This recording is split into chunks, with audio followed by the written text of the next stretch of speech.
예, 그러면 이어서 기업 분석해 보도록 할 텐데요. 지난해 IPO 시장에서 상장한 종목 중에 주가 상승률 1위 종목, 그리고 2021년 첫 번째 투자 경고 종목이기도 합니다. 박셀바이오에 대한 이야기 한번 나눠보도록 할 텐데요. 오늘 로엔알파 김태성 이사 그리고 정재별 이사 함께하도록 하겠습니다. 어서 오십시오. 네, 안녕하세요. 네, 안녕하세요. 일단 박셀바이오가 어떤 기업인지 이것부터 한번 정리를 하고 최근에 나왔었던 이슈들도 정리해 보도록 하겠습니다. 이사님께서 좀 소개해 주시겠어요? 네, 일단 박셀바이오 기업에 대해서 말씀드리기 이전에 지금 개인 투자자들이 지난해부터 계속해서 큰 관심을 모아왔던 지금 기업이다, 이렇게 좀 먼저 설명드릴 수 있을 것 같습니다. 상장할 때만 하더라도 빅히트가 좀 실패를 하면서 이 박셀바이오도 이 신규 상장 이후에 조금은 부진하지 않을까라는 좀 우려감도 있었음에도 불구하고 이 간암 치료제에 대한 기대감이 지금 나타나면서 제2의 신라젠, 제1의 이제 박셀바이오라고 불려야 되는 게 맞을 것 같습니다. 이제 박셀바이오라는 기업이 지금 폭발적으로 상승을 하고 있는데요. 면역 치료제를 기반으로 이제 파이프라인을 가지고 있는 기업이다, 이렇게 좀 말씀드릴 수 있을 것 같고, 제가 앞서 말씀드린 대로 간암 치료제에 대한 임상 1상에 대한 굉장히 좋은 효과, 그리고 임상 2상에서도 지금 굉장히 좋은 결과값을 내면서 이 박셀바이오의 주가, 그리고 이제 개인 투자자들뿐만 아니고 기관과 외국인이 한때 굉장히 관심 가졌던 기업 중에 하나가 아닐까, 저는 이렇게 한번 설명드려 보도록 하겠습니다. 그러니까 사실 박셀바이오 같은 경우에 상장했을 그 당시에는 약간 좀 실망스럽긴 했었는데, 얘기해 주신 것처럼 간암 치료제에 대한 어떤 성과가 좀 나오다 보니까 급등을 연말부터 하기 시작했고 어마어마한 상승세를 기록했습니다.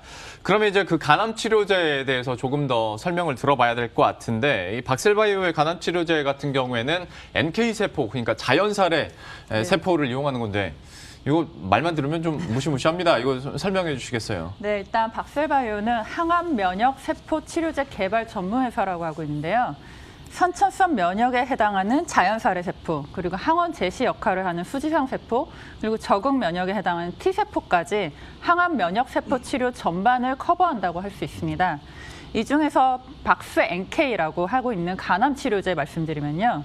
자연살의 세포, 즉 이제 내추럴 킬러셀 해가지고 NK 세포를 가지고 하는 겁니다.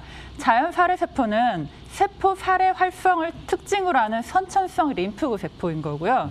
암세포를 인지하면 다른 활성화 과정 없이 바로 즉각적으로 제거하는 기능을 합니다.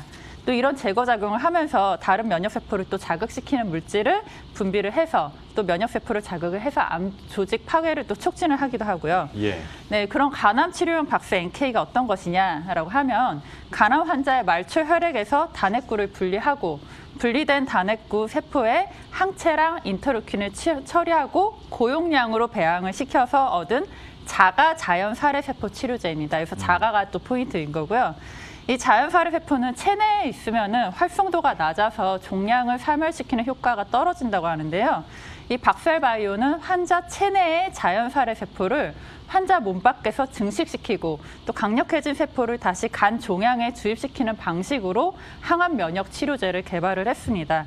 이 기술은 체내의 자연살의 세포를 체외에서 증폭시키는 것이 핵심인데요. 이 박셀바이오에서는 순도 90% 이상, 그리고 증폭률 최소 300배 이상의 자연살의 세포 생산 기술을 개발을 해서 특허 출원까지 진행을 한 상태입니다.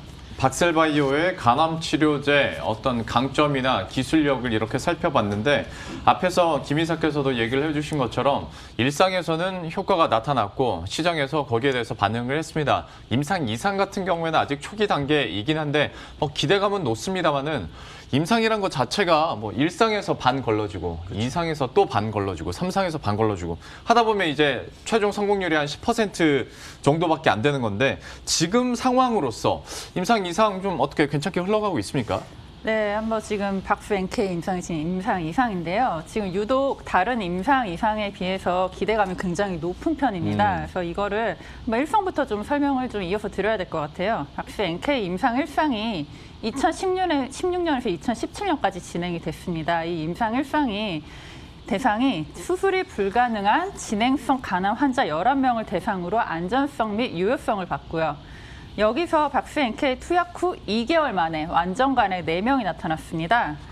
여기서 이제 추가로 또 이제 초점이 되고 있는 부분이 2017년에 임상 1상이 종료가 되고 나서 3년이 지나는 동안에도 11명 환자 중에 10명이 생존을 하고 있고 지금까지 또 객관적 반응률이 표준 치료법이 11%인 반면에 박스NK의 경우에는 72.7%까지 올라갔다고 합니다.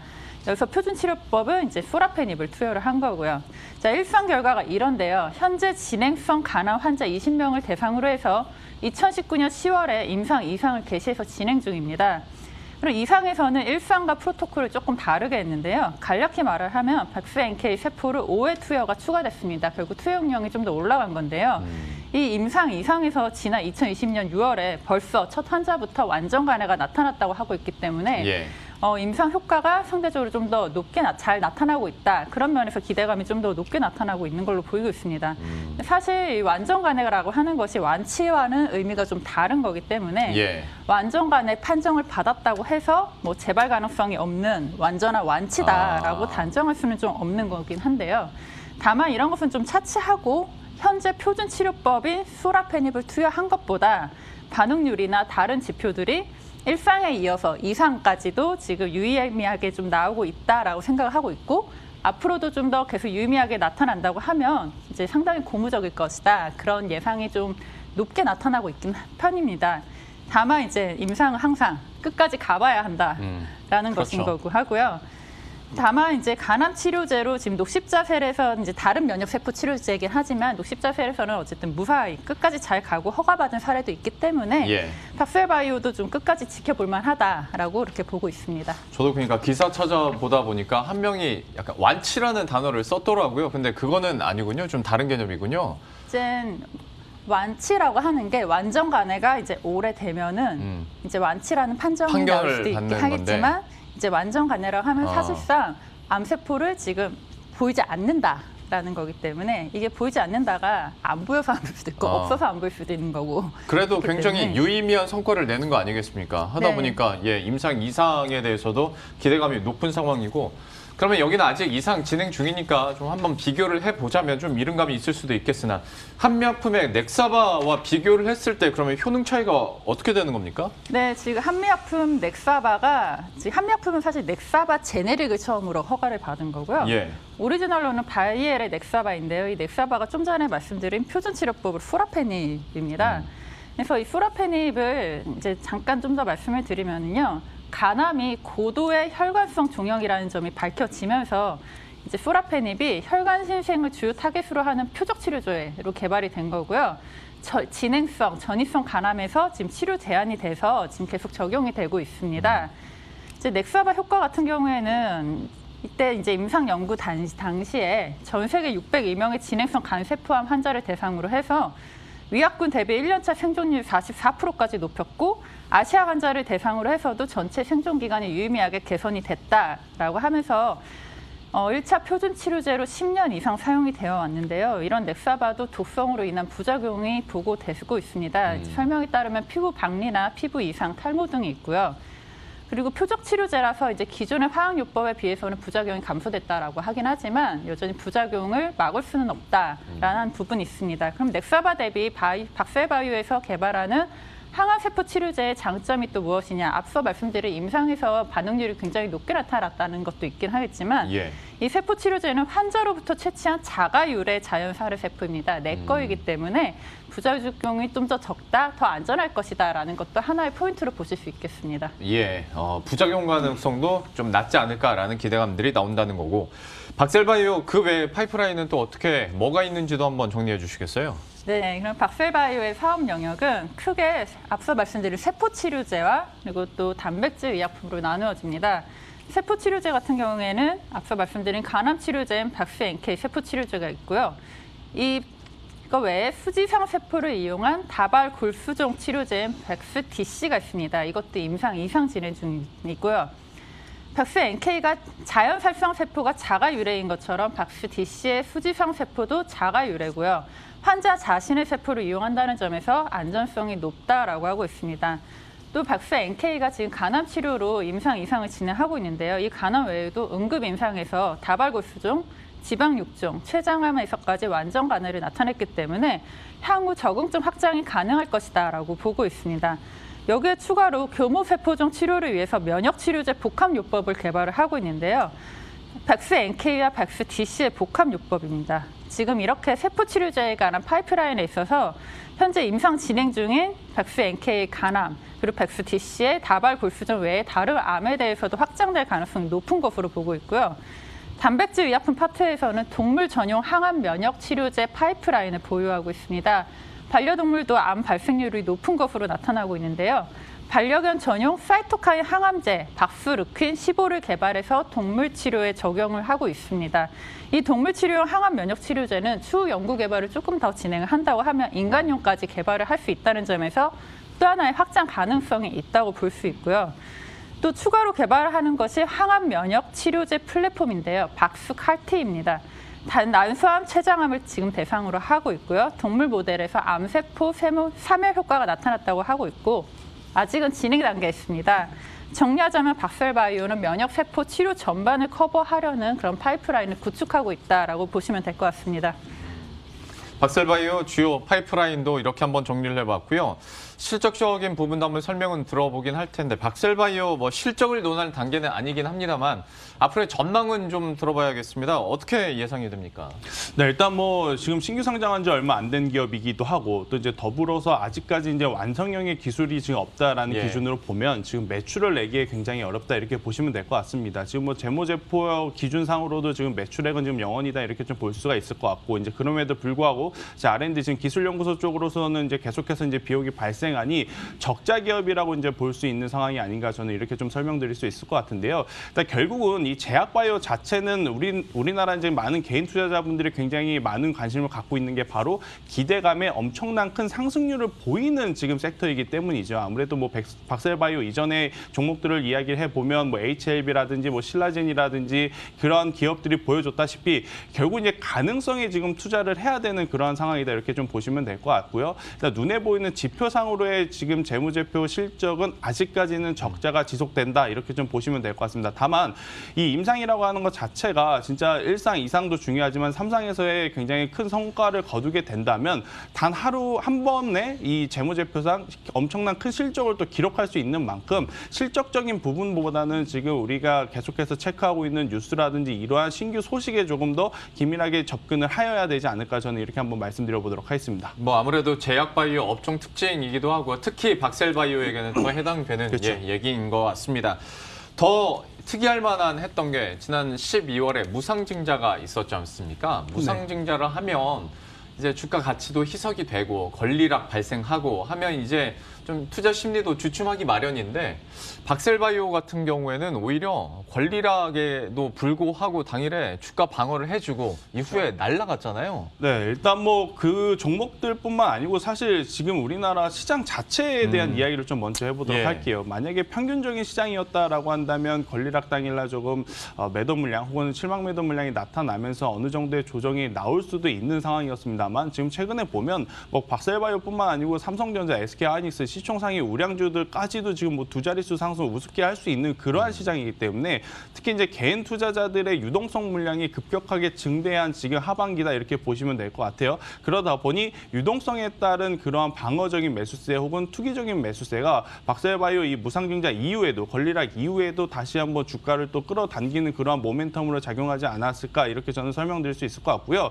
이게 이제 거래 정지가 좀 되었다가 풀릴 때마다도 지금 계속해서 지금 올라오고 있는 박셀바이오였거든요. 뭐 최근에 잠시 쉬어갑니다만은 그만큼 이 개인 투자자들의 혹은 이 투자자들의 조금은 투기적인 물량이 좀 많았던 이 박셀바이오가 아닐까라는 이야기 한번 드려보겠는데 사실 지금 박셀바이오 제가 이제 이 시청자분들에게 말씀드리기 굉장히 좀 곤란한 게 지금 위치에서 매수하라 혹은 지금 위치에서 손절해라 이렇게 말씀드리기 굉장히 좀 위험한 구간이기도 하거든요. 그런데 이제 개인적인 좀 이야기를 한번 더 드려보면 신규 상장한 지 얼마 안 된 기업이 만약에 이제 증자를 했다라는 거죠. 그러면 정상적으로 지금 신규 상장이 안 되었다라고도 평가를 할 수 있는 부분이라서 공격적으로 우리가 이 기업에 투자를 해야 되는지 여부는 조금은 더 체크를 해봐야 되지 않을까 저는 이렇게 한번 설명드려보도록 하겠습니다. 아무래도 되자마자 주식 가치가 50% 희석된다는 것 자체는 약간 좀 투자자 입장에서는 걸릴 수밖에 없는 모습입니다. 아무리 이제 꿈을 먹고 올라가는 제약바이오지만 이 부분은 한번 보수적으로 보시라라는 조언까지 들어봤고요.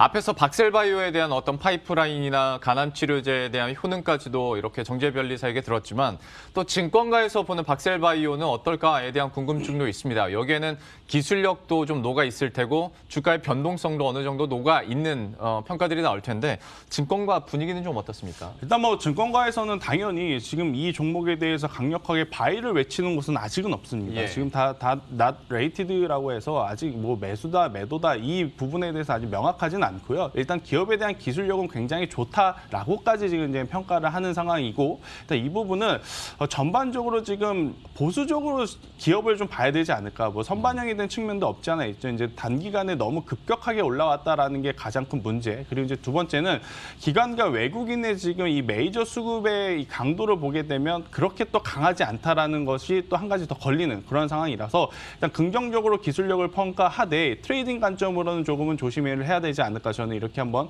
설명드릴 수 있겠습니다. 어쨌거나 박셀바이오에 대한 기술력에 대해서는 뭐 여러 전문가들이 인정을 하고 있고 또 기대를 하고 있는 것 같습니다. 박셀바이오 상장주관사였던 하나금융투자에서도 역시 어떤 기술력 측면에서 좀 메리트를 많이 가졌다라는 뉘앙스로 얘기를 많이 했었는데요. 앞으로 여러분들 계속 지켜봐야 될 것 같고 우리가 항상 확인하는 박셀바이오의 특허 현황은 좀 어떤지 이것도 한번 정리를 해주시겠어요? 네, 박셀바이오 특허 현황을 좀 말씀을 드리면요. 박셀바이오 먼저 국가별 특허 분포 들어가 보면 네, 아직 해외 국가로 크게 진입은 된 상태는 아닙니다. 한국 특허랑 이제 국제 출원을 약간 들어간 상태. 아직 해외 국가 진입은 나타나지 않고 있는 상태입니다. 또 연도별 출원 동향으로 넘어가 보더라도요. 2010년에 이제 스피노프로 창업된 거 이후로는 이제 2014년부터 조금씩 나타나기 시작했는데 아직 건수가 이렇게 많이 나타나고 있지는 않습니다. 그래서 박셀바이오가 지금 자체적으로 보유하고 있는 특허는 기술에 비해 좀 적은 편이다라고 할 수 있겠는데요. 한번 박셀바이오 보유 특허로 한번 넘어가 보면요. 네, 전체적으로 박셀바이오 단독으로 가지고 가고 있다기보다는 출원인이 거의 다 공동 출원입니다. 네, 자연 살해 세포 배양 방법에 대해서도 박셀바이오와 네, 삼성생명공익재단, 그러니까 삼성서울병원이고요. 한국생명공학연구원 이렇게 공동으로 출원을 했습니다. 삼성서울병원 지분을 박셀바이오가 이제 양도 받긴 했고요. 그 외에 다른 세포 같은 경우에도 박셀바이오와 전남대학교의 공동 출원, 그리고 동물용 항암 면역 치료제 관련해서는 공주대학교에서 권리 이전을 받은 네, 그런 특허를 가지고 있습니다. 아직 현재까지 나타나기로는 박셀바이오 단독 출원이 나타나고 있지는 않다, 단독 권리로 나타나고 있지는 않다라는 부분이 있고요. 네, 박셀바이오 전용 실시권으로 좀 넘어가 보겠습니다. 지금 후지형 세포 관련해서는 지금 홈페이지 같은 거를 보면 이 기술을 이제 가지고 있다, 관련 특허로 가지고 있다라고 하지만 사실 전남대학교가 특허 권리자고요. 여기에 대해서 전용 실시권을 가지고 있습니다. 그래서 전용 실시라 하면은 사실 독점적 실시이기 때문에 실시에는 별로 문제가 없습니다만 결국엔 독점 권리를 내가 가지고 있느냐, 남이 가지고 있는 거를 내가 실시권을 갖고 와서 쓰느냐 부분은 약간 차이가 있는 부분이 있고요. 그리고 전용 실시 기간이 지금 후지상 세포 쪽으로 보면은 2022년 7월 31일, 그러니까 내년 7월에 만료가 됩니다. 이후에 전용 실시권 계약을 연장을 할지 아니면 이 특허를 아예 가져와서 이제는 내 거로 사서 가져올지 이 부분에 대해서는 좀 전략적으로 고민이 필요하겠지만은 사실 이제는 박셀바이오가 어느 정도 커서 이제 사업화가 좀 많이 진행이 됐다라고 하고 있지 않습니까? 이런 부분에 있어서는 사실 특허와 같은 독점 권리는 남이랑 같이 공동으로 갖고 있는 것보다는 내가 갖고 있는 것이 단독으로 갖고 있는 것이 훨씬 더 파급력이 크고 좋습니다. 그래서 이 전남대학교와의 관계에 있어서도 이제 이후에 이 특허 기술을 이제는 갖고 와서 단독 권리로 갖고 간다고 하면은 좀 더 좋지 않을까 생각이 들고요. 그리고 이제 박셀바이오 같은 경우는 이제서야 이제 좀 많이 커가고 있는 걸로 보이고 있기 때문에 이후에 이제 기존에는 이제 다른 이제 연구 기관과 같이 공동 출원을 했지만 이후에는 단독 출원을 통해서 단독 권리도 확보해 나갈 수 있지 않을까 그렇게 생각이 되고 있습니다. 어떤 특허에 대해서 공동 출원이냐 단독 출원이냐에 대한 포인트들을 짚어주셨고 저는 개인적으로 그러니까 기존에 제조업 같은 경우에는 특허 보유 현황이나 또 특허 출원 현황들을 보면서 이 기업이 앞으로 어느 쪽으로 방향성을 좀 무게감을 둘 것인가라고 얘기를 좀 감을 잡을 수가 있었는데 아무래도 이런 제약바이오 특히 박셀바이오 같은 경우에는 뭐 공동 출원된 것도 있겠고 지금의 파이프라인을 어떤 이렇게 계속 개발하는 쪽으로 내용들이 있다 보니까 뭐 앞으로의 향후 방향성까지 엿보기는 좀 쉽지는 않은 것 같습니다. 특허 출원 상황까지 이렇게 한번 살펴봤고요. 이번에 이사님께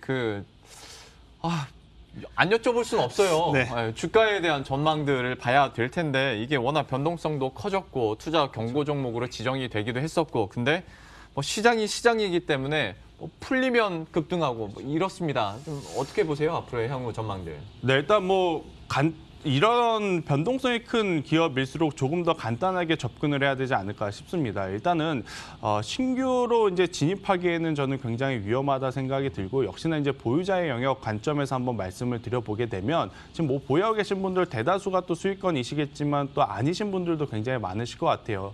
그만큼 이제 변동성이 컸던 이제 박셀바이오인데 이제 문제는 이거죠.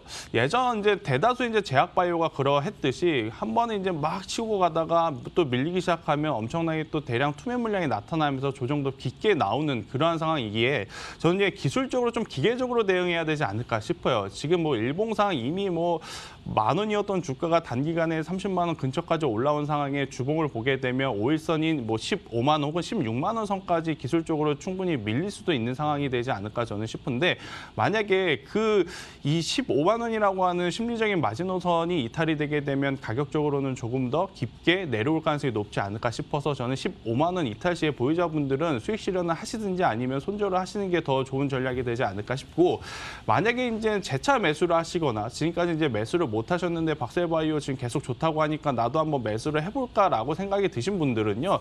차라리 지금 가격보다는 30만 원 이상 넘어가면 지금 이제 전 고점이죠. 다시 한번 고점을 돌파하게 되면 그때 이제 단기적인 트레이딩은 충분히 가능하다. 저는 이렇게 설명드리도록 하겠습니다. 아무리 뭐 좋은 기업 임상 2상도 통과가 되고 임상 3상도 통과되더라도 지금 이렇게 단기간에 뭐 몇백 몇천 프로 올라온 종목을 앞으로 2, 3년 추가적인 상승을 기대하면서 중장기적으로 보시기에는 저는 부담스럽지 않을까 저는 싶고요. 차라리 박스권 아니면 최고점 돌파 시 단기적인 트레이딩은 굉장히 가능하다. 저는 이렇게 한번 설명드려보도록 하겠습니다. 예, 박셀바이오에 대해서도 최대한 가능한 선에서는 투자 전략 너무 꼼꼼하게 잘 짜주셨고요. 마지막으로 그러면 이거 하나만 더 여쭤볼게요. 굳이 박셀바이오가 아니라 바이오주 자체에 대해서 뭐 워낙 대형주가 주인공인 시장이다 보니까 상대적으로 뭐 셀트리온 300만 정도 빼고는 좀 힘을 못 내고 있는데 사실 평소와 같았다면 1월이라고 하면 그 뭐 JP모건 헬스케어 컨퍼런스도 그렇고 하다 보면 그렇죠. 제약바이오주 관심이 많이 쏠리잖아요.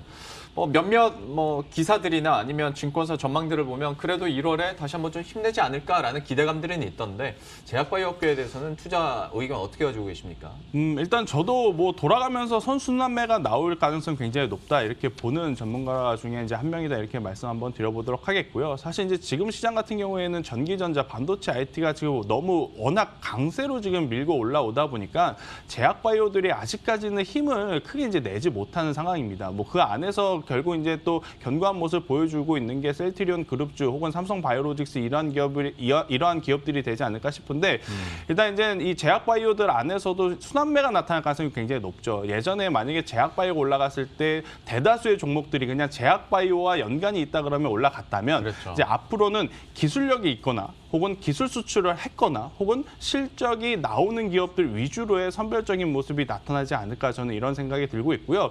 뭐 JP모건 컨퍼런스 이제 많은 개인 투자자분들도 이미 이 컨퍼런스에 대한 기대감을 익히 알고 있기 때문에 컨퍼런스를 한다 그래서 제약바이오주들이 예전처럼 강세의 모습을 보이기에는 지금 조금은 힘든 상황이다 이렇게 보시면 될 것 같고요.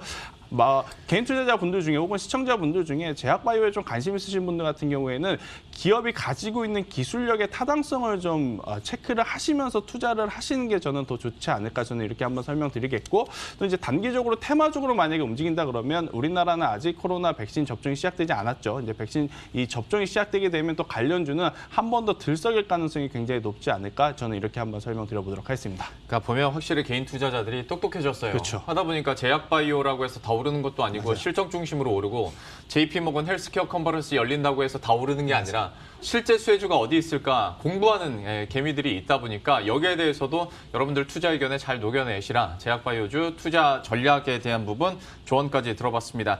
지금까지 로엔나알파 김태성 이사 그리고 정지혜 변리사 함께했습니다. 오늘 말씀 고맙습니다. 네, 그럼 저희도 여기서 인사드리도록 하겠습니다. 식사 맛있게 하시고요. 저희들은 내일 이 시간에 또 새로운 이슈와 전략 들고 다시 찾아뵙도록 하겠습니다. 시청해주신 여러분 고맙습니다.